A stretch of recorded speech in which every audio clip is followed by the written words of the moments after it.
মানুষকে পরীক্ষা করার জন্য যখন তার রব তাকে সম্মান দেয়, সম্পদ দেয়, তাকে নেয়ামত প্রদান করে, সে নামাজ না পড়ুক, রোজা না রাখুক, সে মানুষের কাছে বলে বেড়ায় ফায়াকুলু রব্বি আকরামান, আমার রব আমাকে সম্মানিত করেছে।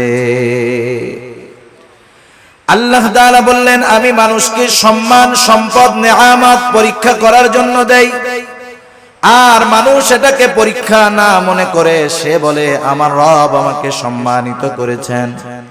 প্রথমত একটা জিনিস আমাদের ক্ষেত্রে ক্লিয়ার হওয়ার প্রয়োজন, আল্লাহ তাআলা শুধু অভাব, কষ্ট, দুরবস্থা দিয়ে মানুষের পরীক্ষা নেন বিষয়টা এমন নয়, বরং সম্পদ, সম্মান দিয়েও আল্লাহ তাআলা পরীক্ষা নেয়।